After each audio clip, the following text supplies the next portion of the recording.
Zoom रे आछंती आमे पाखापाखि 20 device आमान को जूम रे रही से मु प्रभु को धन्यवाद दूची। आज हूँ बुधवार आमे समस्ते जानू जे बुधवार दिन आम माने परिवार फैमिली विषय रे आमे कथा ही आसुछु। आमे जेबुठू आम मानकर जूम हैला आ ता पूर्वरु मध्य आमे चेष्टा करूछु जेते अधिक परिमाण रे आमे परिवार विषय रे आमे कथा हेबाकू पारिबु आमे सेते अधिक परिमाण रे परिवार विषय रे आमे कथा हेबा पय आमे चाहूछु। आमे कारण क्रिश्चियन समाज रे ए परिवार ऊपर शिक्षा मते बहुत अल्प रही छी। मु आपण मान गुड वाक्य निकट प्रथमे नै जिबा पय चाहे प्रकाशित पुस्तक 12 अध्याय 4 पद।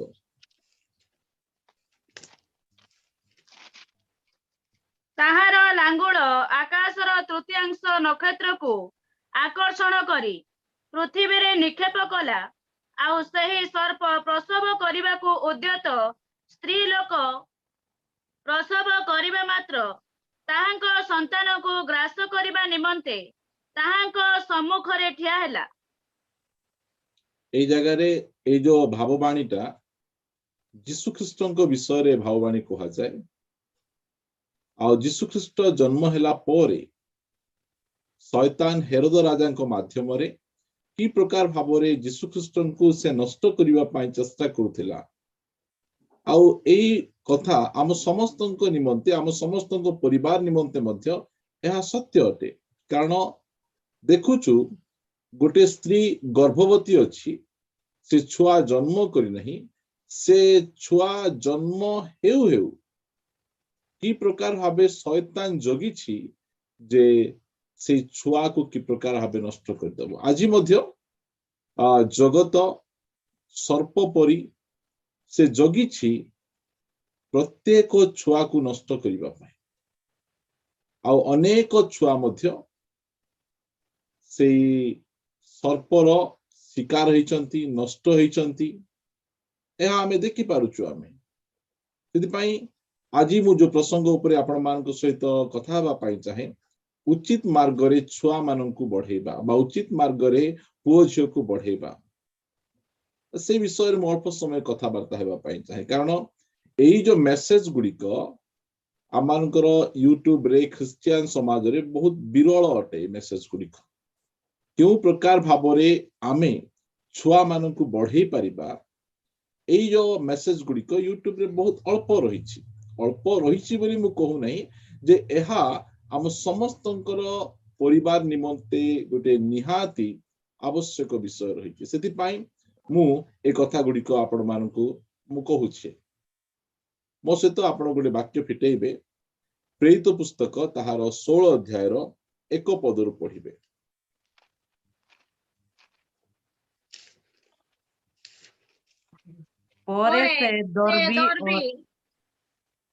से दर्बी और लुस्त्रा को मध्य आसिले आउ देखो से स्थान रे तिमोथी नाम रे जने शिष्य थिले। से जने विश्वासिनी जिहुदी महिलार पुत्र किंतु तांकर पिता जने ग्रीक लोक। लुस्त्रा और सुन एई जगह रे आमे देखुछु तिमोथी को देखुछु। जो समय रे पाउल तिमोथी को देखिले से तिमोथी को निजर टीम रे से नेबा पय इच्छा कले। कारण तांकर माता तांको एते सुंदर भाव रे बढ़ेइचंती एते सुंदर भाव रे सिखाइचंती। तिमोथींकर बापा जने ग्रीक लोक थिले से गोटिए जिहुदी लोक नथिले। जो समय रे तिमोथींकर माता से प्रभुंको निकट को न आइबा पूर्वरु से कौन करथिले गोटे अण जिहुदी लोक को ग्रीक लोक को से बाहा करिसंती। तापरे से प्रभु यीशु ख्रीष्टଙ୍କ निकट को से आसीचंती। से भूल कले जे से गोटे जिहुदी लोक से तो बाहा बार थिला। मात्र तिमोथींकर माता से कौन कले से भूल कले से गोटे अण जिहुदी लोक को से बाहा गले। तापरे बाहा हैला पोरे किछि दिन गला पोरे से प्रभु यीशु ख्रीष्टଙ୍କୁ निज जीवन रो ताणकर्ता भाବେ ग्रहण करछंती। आउ तांकर छुआ को तांकर पुत्रଙ୍କୁ केते पुओ थिले तांकर हमकु जणा नहीं मात्र तांकर पुत्र तिमोथीଙ୍କୁ से एते सुंदर भावरे प्रभुरे से बढ़ेइछंती भूल कले से मात्र जो समय अनुताप करी प्रभु को निकट को फेरी से कौन करिबा मु तो भूल करिछि मोर स्वामी मो कथा सुनु नाहांती सब बेले ताकर व्यापार सब बेले बिजनेस कारण ग्रीक लोक माने टंका पैसा पछरे अधिक धाइबा लोक माने से माने थिबे मात्र तिमोथींकर माता एते सुंदर भावरे से तिमोथी को बढ़ेइछंती आउ पाउल जो समय रे तिमोथी को देखुचंती से कौन करुचंती तांकू देखी से एई व्यक्ति को मु मोर टीम रे नेबा पाई चाहूची मु मोर मिशनरी काम रे नेबा पाई चाहूची आ तिमोथी को विषय से साक्ष्य दियंती आपण फिलिपियो पुस्तक पढ़िबे मो सहित 2 अध्याय 20 पदरु पढ़िबे कारण जे तुमମାନଙ୍କ विषୟରେ ପ୍ରକୃତରେ ମନୋଯୋଗ କରିବ ଏପରି ସମଭାବାପନ୍ନ ଲୋକ ତାଙ୍କ ବିନା ମୋ ନିକଟରେ ଆଉ କେହି ନାହିଁ ଯେଣୁ ସମସ୍ତେ ଯୀଶୁ ଖ୍ରୀଷ୍ଟଙ୍କ ବିଷୟ ଚେଷ୍ଟା ନ କରି ସ୍ୱାର୍ଥ ଚେଷ୍ଟା କରନ୍ତି ସେ ଯେ ପରୀକ୍ଷା एई जगह रे पाउल तिमोथी को से कहउछन तिमोथी विषय रे फिलिपियो मंडली रो भाई भूणी मान को कहउछंती मोर टीम रे मोर दल रे अनेक काम करिबा लोक बा सहकर्मी माने अछंती मात्र तिमोथी को परि केही नाहंती मोर जेमिति भावना तिमोथी को मद सेमिति भावना आउ समस्ते मो टीम रे अछंती बहुत सुंदर प्रचार करिवे बहुत सुंदर गीत गाइबे बहुत सुंदर लीडिंग करिवे बहुत सुंदर मिशनरी काम करिवे मात्र तिमोथी तांको ठारू भिन्न अटे से निजर स्वार्थ चेष्टा करे नहीं से यीशु ख्रीष्टंकर स्वार्थ चेष्टा करे लिखा गला जेनु समस्ते यीशु ख्रीष्टंक विषय चेष्टा न करी स्वार्थ चेष्टा करंती लिखा गला से जे परीक्षा सिद्ध लोक तिमोथी को एही प्रकार सर्टिफिकेट पाउल दउछंती आ पाउल को के बढ़ै सॉरी तिमोथी को के बढ़ैछंती गोटे स्त्री लोक से कौन करछंती तिमोथी को बढ़ैछंती एते सुंदर भाबरे तांको भरण पोषण करछन तांकर स्वामी तांको सपोर्ट न कले मध्य से हारी जाई नाहंती मोर छुआ को मु प्रभु को मार्ग रे चलेबी मु भूल कली मात्र मु अनुताप करी प्रभु को निकट को फेरी आसुची मु जानी छी प्रभु को पाखरे गले ही मोर पुअर मोर झियर भविष्य उज्जवल ही परिबो एते सुंदर भावरे से प्रतिपोषण करिसंती ए आमान करी मनते बहुत उत्साहर विषय अटे छुआ को प्रभु को मार्ग रे चलेबार दायित्व हैला बापांकर मात्र आम चर्च मध्य अनेक बापा माने प्रार्थना आसंती नहीं आत्मिक मध्य नाहांती से माने मात्र मां माने तिमोथी को मां को ठारू आमे सिखिबार आवश्यक रहिछि जे केते सुंदर भावरे निजर छुआ को से प्रभु को मार्ग रे से बढ़ौचंती हमकु तिमोथी को माता आमान को निमंते गोटे उदाहरण अटंती गोटे आदर्श अटंती जे की प्रकार भावरे छुआ को बढ़ेबा कारण मु आपन को आउ जने को उदाहरण कहिला परे मो मेसेज निकट को आपन को नेबा पाई चाहे मो से तो आपन माने एवरी पुस्तक पिटेबे एवरी पुस्तक 11 अध्याय 23 पदरो माने पढिबा आमे विश्वास द्वारा मोसांको पिता माता तांको जन्म हेबा समय रे तांको गोटे सुंदर पिला बोली देखि राजाज्ञा को भय न करी 3 मास पर्यंत तांको गोपन रे रखिले विश्वास द्वारा मोसा बयस प्राप्त हेला उतारे हारंकर कन्याक पुत्र बोली ख्यात हेबा को नास्ति कले ओके धन्यवाद देखो जो समय रे आपण एवरी पुस्तक 11 अध्याय पढ़िबे एरा होची से विश्वासर हीरो मानक विषय रे लिखा जाए एठी किए कौन करे मोसा विश्वास द्वारा से कौन करछथि सुपसागर को दुई भाग करूछंती जीवसुय जिरिह प्राचीर को भूमिसात करूछंती किए किए कौन कौन बड़ बड़ महान महान काम गुड़िक करूछंती मात्र सेई समान अध्याय रे सेई समान लिस्ट रे मूसा को तांको माँ बापा की प्रकार प्रभुंको मार्ग रे प्रतिपालन कले से विषय लिखा जाए गोटे छुआ को प्रभुंको मार्ग रे बढ़ेबाटा सुप सागर को दुई भाग करिबा सहित समान अटे जिरिह प्राचीर को भूमिसात करिबार समान अटे किनान देश रे पहुंची सेठो सही राक्षस मान को मारिबाटा समान अटे सिंह मानकर मुख बंद करिबाटा समान अटे सेही लिस्ट रे आसुची आज आमे जिरिह प्राचीर को भांगी न पारू सुप सागर को दुई भाग न करि पारू मात्र से समान आश्चर्य कर्म आमे केते बेले करिबा आम छुआ मानकू आमे ठीक भाव मूसा माँ बापा जो प्रकार भाव निज छुआ को बढ़ेले आपण चिंता करंतु जो समय मूसा समय फारो राजा जो आज्ञा देइथिले जे छुआ मानकू तुमे कोन करिवो पुरुष छुआ मानकू नदी रे फिंगी दबो मारी दबो कारण नील नदी रे कुंभीर रहउचंती आ जो समय नील नदी रे फिंगा जाए से समय कुंभीर माने छुआ मानकू खाई दियंती मात्र की आश्चर्य भाव रे मूसा से रक्षा पाइछंती आ निज मां को निकट को आछंती केते वर्ष लेखा गला तांकू मात्र क्षीर स्तन्यपान त्याग कला परे मूसांकोर माता फारोंको कन्या को देउछंती केते वर्ष मूसांकु से जत्न नैथिबे चिंता करंतु हार्डली अधिक हेले आपण कोंतु 9 वर्ष कि 10 वर्ष या बहुत मु कहूची आपण मान मात्र 9 वर्ष आ 10 वर्ष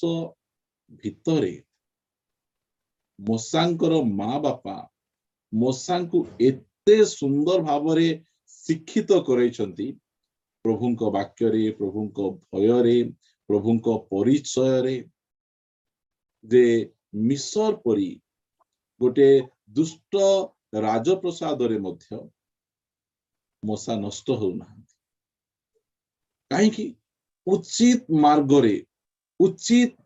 रे से माने कौन करछंती निजर पुओ को से माने बढ़ौछंती केते बढ़िया कथा आजी आमे हाथ थोइले का रोग भलो हो कि न हो आमर प्रार्थना रे किछि मिराकल्स हो कि न हो मात्र से समान मिराकल्स आमर पुओ झियो गुड़िक को प्रभुंको मार्ग रे बढ़ेबाटा आ चलेबाटा कौनसी आश्चर्य कर्म ठारू कम नहीं मोर प्रिय भाई भौणी माने मु आपण मान को उत्साहित करिवा पई चाहे प्रत्येक माता पिता को आपणक हस्त रे प्रभु जो छुआ को देइचंती आपण सेही समान आश्चर्य कर्म करंतु जोटा कि मूसांकर माँ पाखले तिमोथींकर माँ से मार्ग रे से निज छुआ को बड़ जो कथा गुड़िक मूसांक विषय लिखा जाउची मु धीरे धीरे आपण मान निकट रे रखिबा पई चाहे 24 पद मु पढ़े सुनंतु विश्वास द्वारा मूसा बयस प्राप्त हेला उतारे फारोंकर कन्यांक पुत्र बोली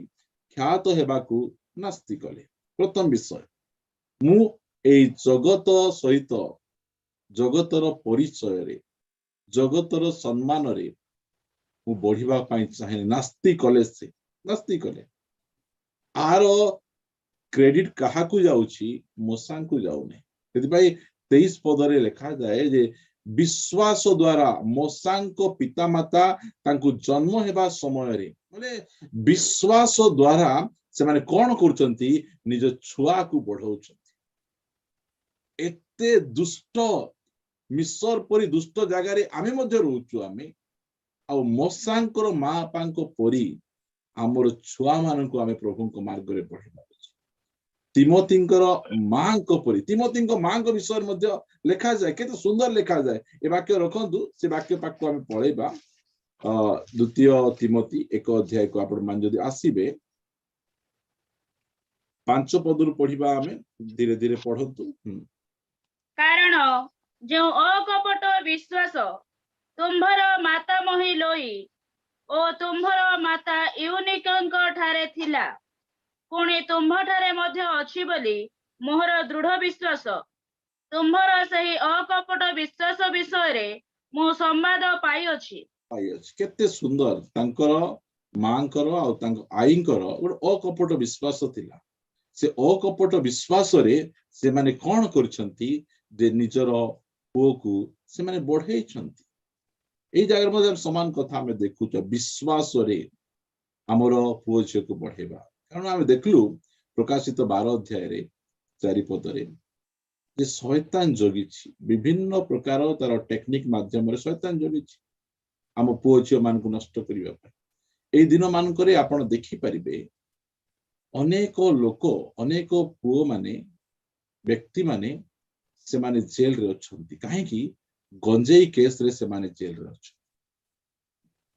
ବୁଝି ଦେଖନ୍ତୁ, ମୁଁ ଯୋଉ ସମୟରେ ଜେଲରେ ଗୋଟେ କାମ ଥିଲା ମୁଁ ଯାଇଥିଲି, ଗଭର୍ଣ୍ଣମେଣ୍ଟର ରେଗୁଲାର ଚାକିରି କରୁଥିବା ଲୋକମାନେ ମଧ୍ୟ ଏଇ ଗଞ୍ଜେଇ କେସରେ ଜେଲରେ ଅଛନ୍ତି, ସେମାନଙ୍କୁ ବେଲ ନାହିଁ।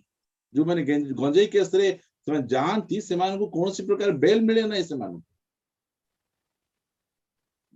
ମୋର କହିବାର ଉଦ୍ଦେଶ୍ୟ କଣ, ଏହି ପ୍ରକାର ଭାବରେ ଗଞ୍ଜେଇ ଗୁଡିକକୁ ଚାରିଆଡେ ସ୍ପ୍ରେଡ କରାଯାଉଛି। କଣ ପାଇଁ କରାଯାଉଛି ଏତେ ପରିମାଣରେ? ଯେ ଲୋକମାନେ, ପୁଅମାନେ, ଝିଅମାନେ ନିଶା ଦ୍ରବ୍ୟରେ ଆସକ୍ତ ହେଇଯାଆନ୍ତୁ, ଏଡିକ୍ସନ ହେଇଯାଆନ୍ତୁ। ବିଭିନ୍ନ ପ୍ରକାର ମାଧ୍ୟମରେ ଶୟତାନ ସେ କଣ କରୁଛି, ଆମର ଛୁଆ ମାନଙ୍କୁ ଗ୍ରାସିବା ପାଇଁ, ଗିଳିବା ପାଇଁ, ନଷ୍ଟ କରିବା ପାଇଁ ସେ ଜଗି ବସିଛି। ଆଉ ଆମେ ପ୍ରଭୁଙ୍କର ଲୋକମାନେ, ଆମ ହାତରେ ପ୍ରଭୁ ଯୋଉ ଛୁଆ ମାନଙ୍କୁ ଦେଇଛନ୍ତି, ସେମାନଙ୍କୁ ପ୍ରଭୁଙ୍କ ମାର୍ଗରେ କି ପ୍ରକାର ଆମେ ବଢେଇ ପାରିବା, କି ପ୍ରକାର ଭାବେ ଶୈତାନର ସବୁ ଚାତୁରୀ ଠାରୁ ଆମେ ସେମାନଙ୍କୁ ଉଦ୍ଧାର କରିପାରିବା, ସେଟା ଗୋଟେ ମା ବାପାଙ୍କର ପ୍ରାର୍ଥନା ହେବାର ଆବଶ୍ୟକ ରହିଛି। ସେ ପ୍ରକାର ଆମେ ପ୍ରାର୍ଥନା ଆମେ କରିବା ଆମର ଛୁଆ ମାନଙ୍କ ନିମନ୍ତେ। ମୁଁ ଅନେକ ବିଷୟ ମୁଁ କହେ ପରା, ପରିବାର ବିଷୟରେ ଯଦି କହିବାଟା ମୁଁ ଷ୍ଟାର୍ଟ କରେ, ମୁଁ ଅନ୍ୟ କୌଣସି ମଣ୍ଡଳୀରେ ଯାଇ ମୁଁ ପରିବାର ବିଷୟରେ ମୁଁ ଶିକ୍ଷା ଦେବା ପାଇଁ ମତେ ଇଚ୍ଛା ନାହିଁ। ମୁଁ କେବଳ ମୋର ମଣ୍ଡଳୀର ଭାଇ ଭଉଣୀ ମାନଙ୍କୁ ଏସବୁ ଯାକ ମତେ ଶିକ୍ଷା ଦେବା ପାଇଁ ମତେ ବହୁତ ଆଗ୍ରହ ଅଟେ, ଇଚ୍ଛା ଅଟେ। କାରଣ ମୋର ଚର୍ଚ୍ଚର ଗୋଟିଏ ମଧ୍ୟ ଫ୍ୟାମିଲି ନଷ୍ଟ ନ ହୁଅନ୍ତୁ, ବିନଷ୍ଟ ନ ହୁଅନ୍ତୁ, ବିଗିଡି ନ ଯାଆନ୍ତୁ, ଗୋଟେ ମଧ୍ୟ ଛୁଆ ଭୁଲ ବାଟକୁ ନ ଯାଆନ୍ତୁ। ସେଥିପାଇଁ ମୁଁ ଆପଣ ମାନଙ୍କୁ ଏହି ମେସେଜ ମାଧ୍ୟମରେ କହିବା ପାଇଁ ଚାହେଁ, ଉଚିତ ମାର୍ଗରେ ଛୁଆ ମାନଙ୍କୁ ବଢେଇବାର ଆବଶ୍ୟକ ରହିଛି। ଆମର ଛୁଆ ମାନଙ୍କୁ ଆମେ ବଢାଉଛୁ, ମାତ୍ର ଆମେ ଠିକ ମାର୍ଗରେ ବଢାଉଛୁ କି, ଠିକ ମାର୍ଗରେ ଆମେ ଚଲାଉଛୁ କି? ଆମେ ଯଦି ଆପଣ ଦେଖିବେ, ଏଇଟା ଗୋଟେ ରଖନ୍ତୁ, ଦାନିଏଲ ପୁସ୍ତକକୁ ଆସିବେ, 1 ଅଧ୍ୟାୟ ଦାନିଏଲ ପୁସ୍ତକ। ମୁଁ ଟିକେ ଆଉଟ ଅଫ୍ କଣ୍ଟେକ୍ସଟ ଯାଉଛି, ଆପଣ ମାନେ ଧୈର୍ଯ୍ୟ ଧରନ୍ତୁ, ମୁଁ ମୋ ଟପିକକୁ ମୁଁ ଫେରି ଆସିବି। 8 ପଦ, ମାତ୍ର ରାଜାର ଆହାର୍ୟ ଦ୍ରବ୍ୟରେ ଓ ତାହାର ପାନୀୟ ଦ୍ରାକ୍ଷାରସରେ ଆପଣଙ୍କୁ ଅଶୁଚି ନ କରିବା ପାଇଁ ଦାନିଏଲ ନିଜ ମନରେ ସ୍ଥିର କଲେ। ଏହେତୁ ସେ ଯେପରି ଆପଣଙ୍କୁ ଅଶୁଚି ନ କରନ୍ତି, ଏଥିପାଇଁ ସେ ନପୁଂସକାଧିପତିକି ନିବେଦନ କଲେ। ଏସବୁ କ୍ରେଡିଟ କାହାକୁ ଯାଉଛି? ତାଙ୍କର ମା ବାପା। ଅଳ୍ପ ବୟସର ଗୋଟେ ଯୁବା ପୁଅକୁ ତାଙ୍କର ମା ବାପା ଏତେ ସୁନ୍ଦର ଭାବରେ ଶାସ୍ତ୍ର ଜ୍ଞାନ ଦେଇଛନ୍ତି। ସେଥିପାଇଁ ସେ ଦାନିଏଲ ଜାଣୁଛି କୋଉଟା ପିଇବା କଥା, କୋଉଟା ଖାଇବା କଥା, କୋଉଠି ବସିବା କଥା, କାହା ସହିତ ମିଶିବା କଥା, କାହା ସହିତ ମିଶିବା କଥା ନୁହେଁ। ଅଳ୍ପ ବୟସରେ ଦାନିଏଲ ସେ ଜାଣିପାରୁଛନ୍ତି, ଶାସ୍ତ୍ର ଜ୍ଞାନ ଦଉଛନ୍ତି। ଆପଣ ଯଦି ଆମ ସଣ୍ଡେ ସ୍କୁଲକୁ ଆସିବେ, ଆମ ସଣ୍ଡେ ସ୍କୁଲରୁ ପିଲାମାନଙ୍କୁ ଆମେ ଗୀତ ନାଚରେ ଆମେ ଏତେ ବ୍ୟସ୍ତ ରଖୁନୁ, ଆମେ ଶାସ୍ତ୍ରର ଜ୍ଞାନ ଆମେ ସେମାନଙ୍କୁ ଦଉଛୁ। ବାଇବଲ ବିଷୟରେ ମୁଁ ମଧ୍ୟ ଯୋଉ ସମୟରେ ମୋ ଛୁଆ ରାତିରେ ଶୋଇବାରେ ଟିକେ ଡାକରା କାଢିଲେ, ବାଇବଲର ବିଭିନ୍ନ ପ୍ରକାର ପ୍ରଶ୍ନ ଗୁଡିକ ମୁଁ ପଚାରେ। ଆଉ ମୁଁ କହେ, ମୁଁ 10ଟା ପ୍ରଶ୍ନ ପଚାରୁଛି, 8ଟା ପ୍ରଶ୍ନ ଯଦି ଉତ୍ତର ତୁ ଦେବୁ ତାହେଲେ ତୁ ଫାଷ୍ଟ ହେଇଯିବୁ। ସେ ପୁରା ଆକ୍ଟିଭଲି ଚେଷ୍ଟା କରେ ସବୁ ପ୍ରଶ୍ନର ଉତ୍ତର ଗୁଡିକ ଦେବା ପାଇଁ। ଆମେ କେଉଁ ବିଷୟରେ ଆମେ ସେମାନଙ୍କ ସହିତ କି ପ୍ରକାର ଭାବରେ ଆମେ ସେମାନଙ୍କୁ ବାକ୍ୟ ମଧ୍ୟ ଆମେ ଶିଖେଇ ପାରିବା। ଆମେ ଦାନିଏଲଙ୍କ ବିଷୟରେ ଆଶ୍ଚର୍ଯ୍ୟ, ତାଙ୍କ ମା ପାଖରେ ନାହାନ୍ତି, ତା ବାପା ପାଖରେ ନାହାନ୍ତି, ତା ପାଳକ ତାଙ୍କର ପାଖରେ ନାହାନ୍ତି, କେହି ନାହାନ୍ତି। ସେଇ ସମୟରେ ଆମେ କହିବୁ ପ୍ରେଜ୍ ଦ ଲର୍ଡ, ପ୍ରଭୁ ଗୋଟେ ସୁଯୋଗ ଦେଇଛନ୍ତି, ଏ ସୁଯୋଗ ପ୍ରଭୁ ଆକା ଦେଇଛନ୍ତି। ଏଇ ପ୍ରକାର ଖାଇବାଟା, ଏଇ ପ୍ରକାର ପିଇବାଟା ପ୍ରଭୁ ଯଦି ସୁଯୋଗ ନଦେଲେ କି ପ୍ରକାର ଭାବେ ଆମକୁ ମିଳିପାରିବ। ମାତ୍ର ଦାନିଏଲଙ୍କ ପାଖରେ ପ୍ରଭୁଙ୍କର ବାକ୍ୟ ଅଛି, ତାଙ୍କ ମା ବାପା ତାଙ୍କୁ ଶିଖେଇଛନ୍ତି ଅତି ଉତ୍ତମ ଭାବରେ। ସେଥିପାଇଁ ସେ କହିଲେ ନାହିଁ, ଏଇଟା ପିଇଲେ ମୁଁ ଅଶୁଚି ହେଇଯିବି, ଏଇଟା ଖାଇଲେ ମୁଁ ଅଶୁଚି ହେଇଯିବି। केते सुंदर बहुत बड़ आज्ञा नहीं छोट छोट कथा गुड़िक को दानिएल केते विश्वस्त से दानिएल पुस्तक देखिबे गोटे राजा परे गोटे राजा बदलुछंती मात्र दानिएल को पद गोटे परे गोटे उन्नति से बाबिलोन रे मध्य उच्च पद रे मादो फारसी रे मध्य से उच्च पद रे एमिति उच्च पद रे परमेश्वर दानिएल को से रखिथिले मु अल्प केतला कथा आपण मान को चुंबक करे मु कहिबा पाई चाहे छुआ मान निमंते उचित मार्ग रे आमे कि प्रकार बढ़ेबे मु चारटा कथा आपण मान को अल्प समय भितर कहिबी आपण माने नोट्स करिवे आ से अनुसार आमे आगु को बढ़िबा प्रथम विषय याकूब 1 अध्याय को आसीबे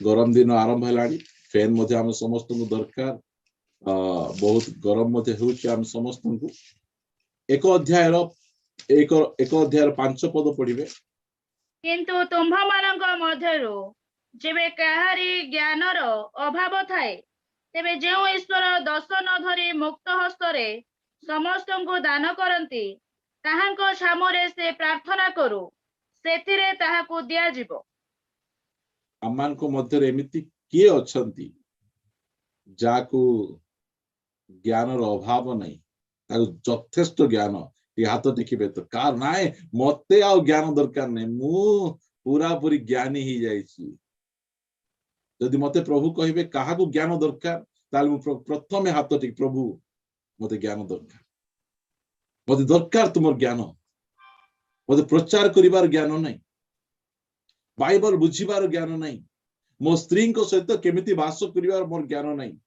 मो छुआ मान को केमिति तुम मार्ग रे चलेबार मते ज्ञान नहीं मते तुमर ज्ञान दरकार अछि आमे समस्त प्रार्थना हेबार आवश्यक रही प्रभु मते ज्ञान दरकार दया करी मते ज्ञान दे जो समय लीडिंग को आछंती प्रार्थना करे प्रभु ए मंडली को की प्रकार हबे लीडिंग करी जो सलोमन कहले स्वप्न रे कहउचंती प्रभु तबे एडे बड़ महा जनता को तुमे मते देइछो आ मु बालक अटे मते ज्ञान नहीं एमान को केमिति भाबरे तुम मार्ग रे मु चलेबी प्रभु कहले तुम उत्तम विषय मागिछ तुमको ज्ञान सहित मु धन मध्य मु देबी हमको प्रत्येक समय रे हम ज्ञान दरकार अछि प्रभु को मागिबार अछि प्रार्थना करिबार अछि विशेष करी छुआ मान को आमे केमिति भाबरे प्रभु को मार्ग रे आमे बढ़ेबा एटा को ट्रेनिंग दिया जाए सिलेबस रे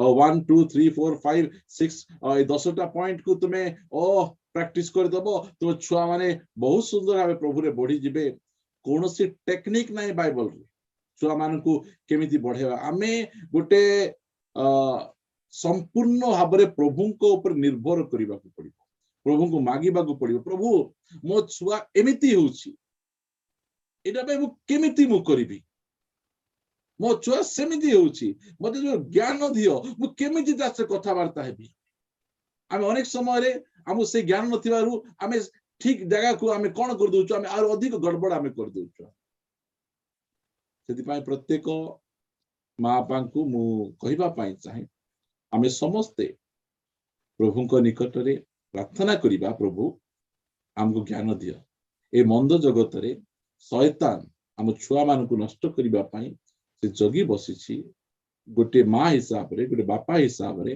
मु की प्रकार भाबरे मो छुआ को मु प्रभु को मार्ग रे मु चलै परिबी तिमोथी को माता केते सुंदर चलेले मोसा को मां बापा केते सुंदर भाबरे तांको बड़ कले दानिएल करो मां बापा केते सुंदर भाबे तांको सिखेले जोसेफ को केते सुंदर भाबरे तांको मां बापा तांको बढ़ेले मते मध्य बुद्धि दियो प्रभु ज्ञान दियो मु मध्य मो छुआ को से प्रकार भाबे मु बढ़ेबा पाई चाहे आउ से बढ़ेबा समय रे प्रभु डाकिबे हम छुआ मान को उच्च को नेबा पाई बढ़ेबा पाई चाहंती प्रभु सेतपाई आसंतु आमे आ गोटे वाक्य आमे देखिबा आमे प्रथमे ज्ञान मागिबा ता पछे द्वितीय विषय प्रथम तिमोथी 4 अध्याय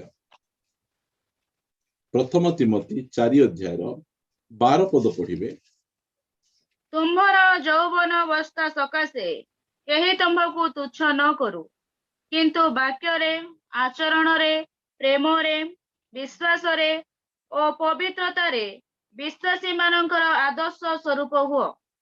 ପାଉଲ ତିମୋଥୀଙ୍କ ନିକଟକୁ ସେ ଲେଖୁଛନ୍ତି ଚର୍ଚ୍ଚରେ ତୁମର ଯୋଉ ବିଶ୍ୱାସୀ ମାନେ ଅଛନ୍ତି, ଚର୍ଚ୍ଚରେ ପାଳକ ଯିଏ ଥିବେ ସେ ଟିଚର ପାଳକ ରହିଲେ ହେବ ନାହିଁ, ତାଙ୍କୁ ଗୋଟେ ପିତା ହେବାର ଅଛି।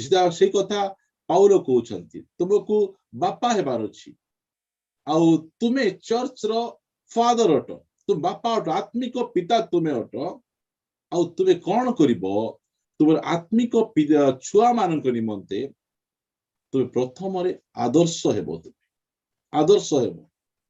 ପ୍ରତ୍ୟେକ ମା ବାପାଙ୍କୁ କହିବା ପାଇଁ ମୁଁ ଚାହେଁ, ଆପଣ ଆପଣଙ୍କର ଛୁଆ ମାନଙ୍କ ନିମନ୍ତେ ଆଦର୍ଶ ହେବାର ଆବଶ୍ୟକ ରହିଛି। କାରଣ ଛୁଆମାନେ ଅନୁକରଣକୁ ବହୁତ ପ୍ରିୟ, ସେମାନେ ଜ୍ଞାନ କରନ୍ତି।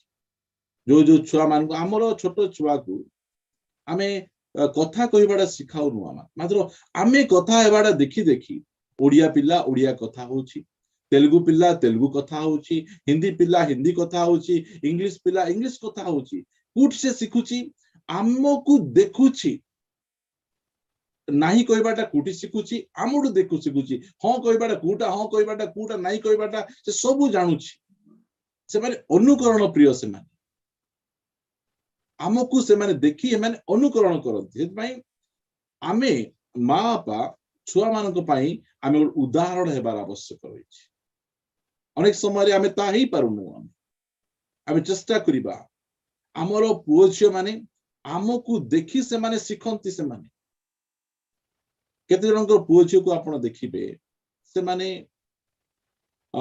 ବହୁତ ଭଲ ଥିବେ, ସେମାନଙ୍କର କଥାବାର୍ତ୍ତା ବ୍ୟବହାର ଗୁଡିକ ବହୁତ ଭଲ ଥିବ। ଆଉ ଗୋଟେ ଘରର ପୁଅ ଝିଅକୁ ଦେଖିବେ, ଦୁଷ୍ଟ ଥିବେ, କଥାବାର୍ତ୍ତା ବ୍ୟବହାର ଭଲ ନଥିବ। ପ୍ରଭୁ ତାଙ୍କୁ ଗୋଟେ ଅଲଗା ପ୍ରକାର ଛୁଆ, ଆଙ୍କୁ ଗୋଟେ ଅଲଗା ପ୍ରକାର ଛୁଆ ଦେଇନା, ସମସ୍ତଙ୍କୁ ସମାନ ଛୁଆ ଦେଲେ। ମାତ୍ର ଏଇ ପରିବାର ଷ୍ଟ୍ରିକ୍ଟ ହେଇକିନା, ଉଦାହରଣ ହେଇକିନା, କେମିତି କଥା ହେବା, କେମିତି ବସିବା, କେମିତି ଉଠିବା, କେମିତି ବ୍ୟବହାର କରିବା, ଏମାନେ ସେ ପ୍ରକାର ତାଙ୍କ ଆଗରେ ଗୋଟେ ଆଦର୍ଶ ଦେଖେଇଲେ। ଆଉ ଛୁଆ ମାନେ ସେ ସବୁ ଆଦର୍ଶକୁ ଅନୁକରଣ କଲେ। ପାଉଲ ତିମୋଥୀଙ୍କୁ କହୁଛନ୍ତି, ତୁମ ଚର୍ଚ୍ଚରେ ତୁମେ କଣ ହେବ? ତୁମେ ଶିକ୍ଷା ତ ତୁମେ ଦେବ, ବିଶ୍ୱାସ ବିଷୟରେ ଶିକ୍ଷା ଦେବ, ପ୍ରେମ ବିଷୟରେ ତୁମେ ଶିକ୍ଷା ଦେବ, ଆଚରଣ ବିଷୟରେ ଶିକ୍ଷା ଦେବ, ପବିତ୍ରତା ବିଷୟରେ ଶିକ୍ଷା ଦେବ। ଶିକ୍ଷା ପ୍ରଥମେ ଦେବ ନାହିଁ, ପ୍ରଥମରେ ତୁମେ ସେମାନଙ୍କର ଉଦାହରଣ ହେବ। ଆମେ ଉଦାହରଣ ହେବାର ଅଛି। ଆମ ପରିବାରରେ ମା ବାପା ଉଦାହରଣ ହେଲେ ଆମର ଛୁଆ ମାନେ ଆମକୁ ଦେଖି ସେମାନେ ଅନୁକରଣ କରିବେ। ଏବେ ଯୋଉମାନଙ୍କ ଛୋଟ ଛୋଟ ଛୁଆ ମାନେ ଅଛନ୍ତି, ସେମାନଙ୍କର ମା ବାପାଙ୍କୁ ସେମାନେ ଦେଖୁଛନ୍ତି, ଆଉ ସେମାନଙ୍କ ଠାରୁ ସବୁ ବିଷୟ ଗୁଡିକ ସେମାନେ ଶିଖୁଛନ୍ତି। ସେମାନେ ଆମେ ଏହି ପ୍ରକାର ଭାବରେ ଆମ ଛୁଆ ମାନଙ୍କ ନିକଟରେ ଆମେ ଉଦାହରଣ ହେବା। କେହି ଦେଖନ୍ତୁ କି ନ ଦେଖନ୍ତୁ, ଆମ ଛୁଆ ମାନେ ବହୁତ କ୍ଲିୟର ଭାବରେ ଦେଖନ୍ତି। ଆମ ବାପା ଚର୍ଚ୍ଚରେ ଏତେ ଭଲ ଶିକ୍ଷା ଦଉଛନ୍ତି, ଏଟା ସେମାନଙ୍କୁ ଦେଖିବେ ନାହିଁ। କେତେ ଭଲ ଭାବରେ ମାଙ୍କ ସହିତ କଥାବାର୍ତ୍ତା ହଉଛନ୍ତି, ଟିଭିରେ କେଉଁ ପ୍ରୋଗ୍ରାମ ଦେଖୁଛନ୍ତି, କେତେ ସମୟ ବାଇବଲ ପଢୁଛନ୍ତି, କାହା ବିଷୟରେ କଥାବାର୍ତ୍ତା ହେଉଛନ୍ତି, ଏଇଟା ସେମାନେ ଆମମାନଙ୍କୁ ଦେଖିକିନା ସେମାନେ ଶିଖନ୍ତି। କାରଣ ସେମାନେ ଅନୁକରଣ ପ୍ରିୟ। ସେମାନେ ସେଥିପାଇଁ ପାଉଲକୁ ତିମୋଥୀ କହୁଛନ୍ତି ଯେ ତୁମେ ବିଶ୍ୱାସୀ ମାନଙ୍କର ଆଦର୍ଶ ସ୍ୱରୂପ ହୁଅ। ଆମକୁ କଣ କରିବାର ଅଛି? ଆମ ଛୁଆ ମାନଙ୍କର ଉଦାହରଣ ହେବାର ଅଛି। ମୁଁ ଆଗକୁ ବଢିବା ପାଇଁ ଚାହେଁ।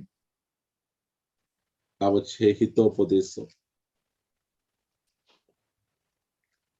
22 ଅଧ୍ୟାୟ ଆମେ ଜାଣିଛୁ 6 ପଦ ପଢିବା। ଏଇଟା ଗୋଟେ ପ୍ରତିଜ୍ଞା ହେଲା। ଏଟାକୁ ଗୋଟେ ଏତେ ସୁନ୍ଦର ପ୍ରତିଜ୍ଞା ପ୍ରଭୁ ଆମକୁ ଦେଇଛନ୍ତି। 22 ପଢିବେ। ବାଳକର ଗନ୍ତବ୍ୟ ପଥରେ ତାହାକୁ ଶିକ୍ଷିତ କରାଅ, ତେଣୁ ସେ ବୃଦ୍ଧ ହେଲେ ହେଁ ତହିଁରୁ ବିମୁଖ ହେବ ନାହିଁ। ବାଳକଙ୍କୁ ଶିକ୍ଷିତ କରାଇବାର ଅଛି, ତାକୁ ତାର ଇଚ୍ଛାରେ ଛାଡିଦବାର ନାହିଁ। ଯା ବାପା ଯା, ଯେମିତି କରୁଛୁ କରେ, ଯେମିତି ବସୁଛୁ ବସେ, ଯେମିତି ଉଠୁଛୁ ଉଠେ। ନାଇଁ, ବାଇବଲ କହେ ତୁମେ ବାଳକର ଗନ୍ତବ୍ୟ ପଥରେ ତୁମେ ତାକୁ ଶିଖାଅ। ଆଜି ଜଗତ ଆମର ପୁଅ ଝିଅ ମାନଙ୍କୁ ଶିଖେଇବା ପାଇଁ ତାଙ୍କର ପଛରେ ନେବା ପାଇଁ ତାର ସବୁ ପ୍ରକାର ଡାଟାକୁ ଆମମାନଙ୍କ ପୁଅ ଝିଅ ମାନଙ୍କର ମୁଣ୍ଡରେ ଭର୍ତ୍ତି କରିବା ପାଇଁ ଜଗି ବସିଛି।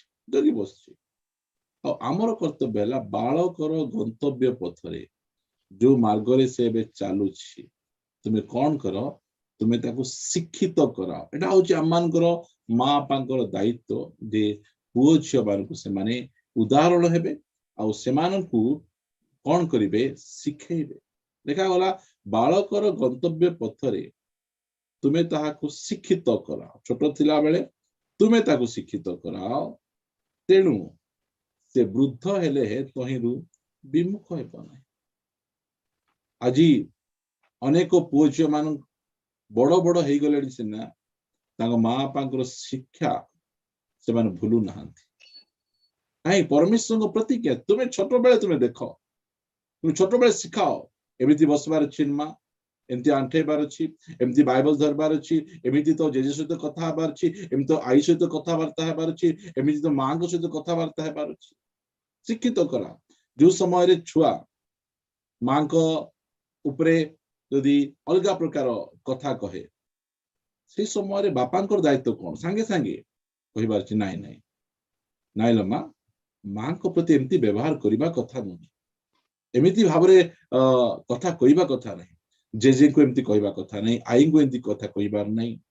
ଆମେ ଏଇ ସବୁ କଥା ଗୁଡିକ ସେମାନଙ୍କୁ ଶିଖେଇବାର ଅଛି। ଶିକ୍ଷିତ କରାଅ। କିଏ ଶିକ୍ଷିତ କରାଇବ? ଦୁନିଆ କରାଇବ ନା ଆମେ କରାଇବୁ? ଆଜି ଆମ ଛୁଆ ମାନଙ୍କୁ କିଏ ଶିଖାଉଛି? ଦୁନିଆ ଶିଖାଉଛି କି ଆମେ ଶିଖାଉଛୁ? ଏଇସବୁ ବିଷୟ ଗୁଡିକ ଏବେ ଆମମାନଙ୍କ ଛୁଆ ମାନେ କେତେ ସୁନ୍ଦର ଶିକ୍ଷିତ।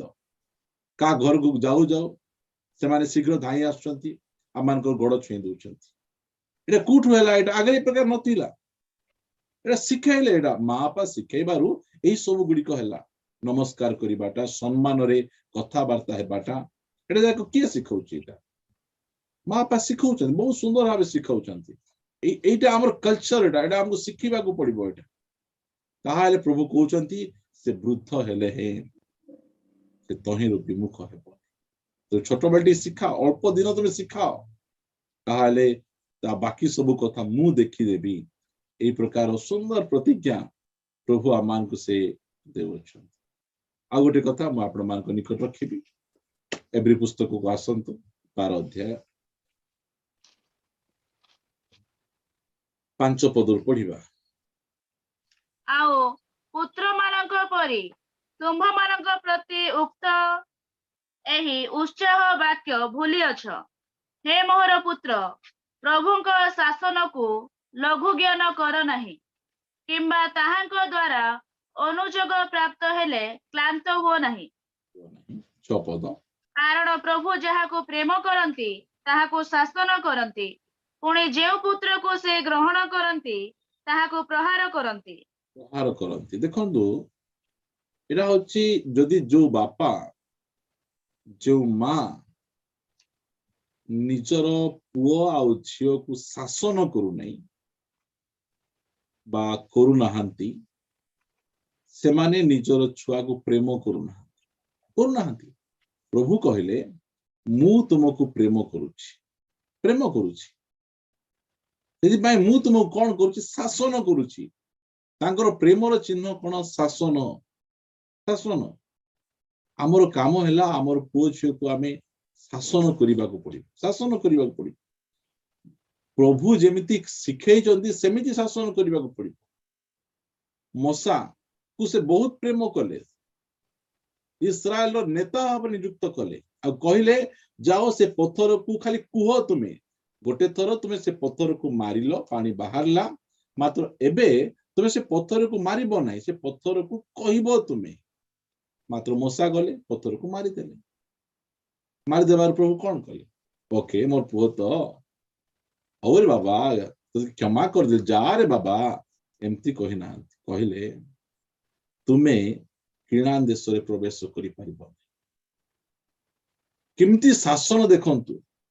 ମଶାଙ୍କୁ କିଛି ରୋଗ ପଠେଇଦେବା, ମଶାଙ୍କୁ କିଛି ହଇରାଣ କରିଦେବା, ଏଇ ପ୍ରକାର ନାହିଁ। ଆମେ ଅନେକ ସମୟରେ ଖାଲି ବାଡିରେ ମାରିବା, ଗାଳି କରିବା, ଆମେ ଶାସନ ଭାବୁ। ଆମେ ତାହା ମଧ୍ୟ ଦରକାର ଅଛି, ମାତ୍ର ମଶାଙ୍କୁ କେମିତି ସେ ଶାସନ କରୁଛନ୍ତି ସେଇ ପ୍ରକାର ଭାବରେ ଆମେ ଶାସନ କରିବାଟା ଶିଖିବାର ଅଛି।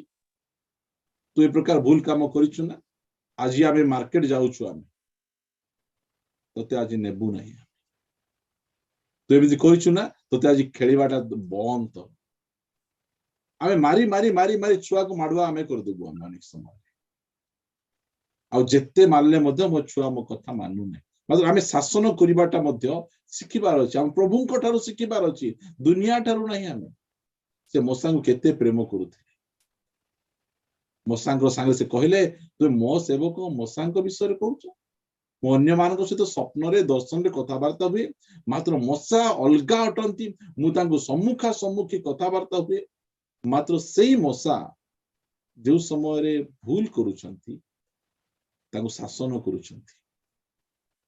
ଆଉ ଏଇଟା କେତେ ବାଧିଥିବ ମଶାଙ୍କୁ ଆପଣ ମାନେ ଚିନ୍ତା କରି ଦେଖନ୍ତୁ କେଉଁ ପ୍ରକାର ଭାବରେ। ଆମ ପ୍ରେମିକ ପିତା ପରା ଶାସନ ସେ ବହୁତ ଭଲ ଭାବରେ କରିଯାଆନ୍ତି।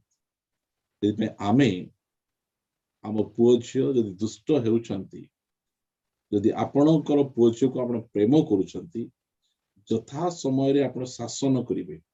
ଠିକ ମାର୍ଗ, ଏଇଟା ହଉଛି ପ୍ରଭୁଙ୍କର ମାର୍ଗରେ, ଉଚିତ ମାର୍ଗରେ ପୁଅ ଝିଅକୁ ବଢେଇବାର ମାର୍ଗ ଅଟେ ଏଇଟା।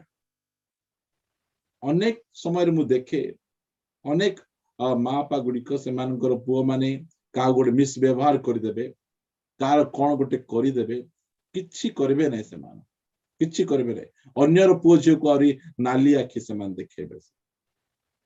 ଆପଣଙ୍କର ପୁଅ ଝିଅକୁ ଆପଣ ନିଜେ ନଷ୍ଟ କରୁଛନ୍ତି। ଆପଣ ଠିକ ଭାବରେ ଆପଣ ପୁଅ ଝିଅକୁ ବଢଉନାହାନ୍ତି। ଏତିକି ମନେ ରଖନ୍ତୁ ଏସବୁ କଥା ଗୁଡିକ। ଆପଣ ଯଦି ସ୍କିପ୍ କରୁଛନ୍ତି ତାଙ୍କର ଲାଇଫକୁ ସ୍ପଏଲ କରୁଛନ୍ତି। ଆପଣଙ୍କର କାମ ହେଲା ଠିକ ଭାବରେ ଯଦି ପ୍ରେମ କରୁଛନ୍ତି ଠିକ ଶାସନ କରିବେ।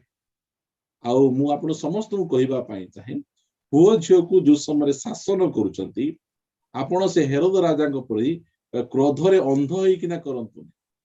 ଏଇ ପ୍ରକାର ଭାବରେ ପିଟିଥିବେ ପୁଅ ଝିଅ ମାନଙ୍କୁ ଯେ ଲାଷ୍ଟକୁ ସେମାନଙ୍କୁ ମେଡିକାଲ ଆଡମିଟ କରିବାକୁ ପଡିବ। ଏଇ ପ୍ରକାର ଯାକ ସେମାନଙ୍କୁ ସେଇ ପ୍ରକାର ନାହିଁ, ଏଇଟା ଅନ୍ଧ ଭାବ ନାହିଁ। ଆମେ ସେମାନଙ୍କୁ ନଷ୍ଟ ନାହିଁ, ସେମାନଙ୍କୁ ଏଥିପାଇଁ ପନିଶ ଦଉଛୁ ଯେ ଏଇଟା ତୁ ଭୁଲ କରିଛୁ, ତୁ ଜାଣେ ବୋଲିକିନା ଆମେ ସେମାନଙ୍କୁ ଶିଖାଉଛୁ। ଆମେ ସେମିତି ଆମର ପୁଅ ଝିଅକୁ ଆମେ ଶିଖେଇବାକୁ ପଡିବ। ଆଉ ଶେଷ ବିଷୟ, ଶେଷ ତ କହିଲେ ଶେଷ ହେବ ନାହିଁ, ମାତ୍ର ଆଜି ପାଇଁ ମୁଁ ଶେଷ ବିଷୟ ଆପଣ ମାନେ କହିବା ପାଇଁ ଚାହେଁ। କଲସ୍ୟ ପୁସ୍ତକ 3 ଅଧ୍ୟାୟ 21 ପଦ ପଢିବେ। ହେ ପିତାମାନେ, ଆପଣ ଆପଣା ସନ୍ତାନ ମାନଙ୍କୁ ବିରକ୍ତ କର ନାହିଁ, ଯେପରି ସେମାନେ ନିରୁତ୍ସାହ ନ ହୁଅନ୍ତି।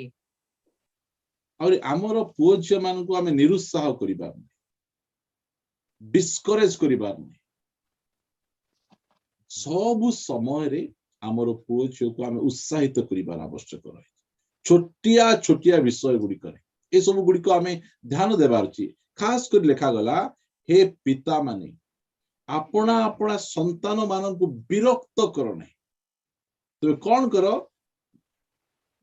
ଯେପରି ସେମାନେ ନିରୁତ୍ସାହ ନ ହୁଅନ୍ତି। ଆମର କାମ ହେଲା ଆମ ପୁଅ ଝିଅକୁ ଆମେ ସବୁ ସମୟରେ ଆମେ ସେମାନଙ୍କୁ ଉତ୍ସାହ କରିବାର ଅଛି। ସେମାନଙ୍କର ଯୋଉ ବିଷୟକୁ ଆମେ ଦେଖୁଛୁ, କାରଣ ପିଲାମାନଙ୍କୁ ଆପଣ ଯେତେ ଉତ୍ସାହ କରିବେ ଠିକ ଭାବରେ, ଭୁଲ କାମରେ ନାହିଁ, ଠିକ କାମରେ, ଛୁଆ ମାନେ ସେତେ ସୁନ୍ଦର ଭାବରେ ସେମାନେ ବଢିପାରିବେ। କାରଣ ଏଟା ମୁଁ ବାହାରୁ କଥା ମୁଁ କହୁନାହିଁ, ଏ କଥା ବାଇବଲର ମୁଁ କହେ, ଯାହା କଥା ମୁଁ କହେ ଆପଣ ମାନେ। ପିତା ପରମେଶ୍ୱର ପୁତ୍ର ପରମେଶ୍ୱରକୁ କି ପ୍ରକାର ଉତ୍ସାହ କରୁଛନ୍ତି। ଯୋଉ ସମୟ ସେ ବାପ୍ତିସ୍ମ ନେଉଛନ୍ତି ତାଙ୍କ ପାଇଁ କେତେ ସୁନ୍ଦର ସେ ଉତ୍ସାହର ବାକ୍ୟ ସେ କହୁଛନ୍ତି, ଏ ଆମ୍ଭର ପ୍ରିୟ ପୁତ୍ର, ତାଙ୍କ ଠାରେ ଆମ୍ଭର ପରମ ସନ୍ତୋଷ। କେତେ ସୁନ୍ଦର ସେ ଉତ୍ସାହ କଥା ସେ କହୁଛନ୍ତି ମାତ୍ୟ 3:17। ଆମେ ଆମ ପୁଅ ଝିଅଙ୍କ ପାଇଁ କେବେ ଉତ୍ସାହର କଥା କହିଥିଲୁ? ଆମର ପ୍ରତ୍ୟେକ ପୁଅ ଝିଅ ଗୁଡିକ ଟ୍ୟାଲେଣ୍ଟେଡ ଅଛନ୍ତି, ବିଭିନ୍ନ କ୍ଷେତ୍ରରେ ସେମାନେ ଟ୍ୟାଲେଣ୍ଟେଡ ଅଛନ୍ତି। ଆମେ କେବେ ଆମେ କହିଛୁ ଆଜି ତୁମେ ବହୁତ ଭଲ ଗୀତ ଗାଇଲ, ଆଜି ତୁ ଭଲ ପ୍ରାର୍ଥନା କଲୁ, ଆଜି ତୁ ଭଲ ଝାଡୁ କଲୁ, ଆଜି ଘର କେତେ ପରିଷ୍କାର ତୁ ରଖିଛୁ।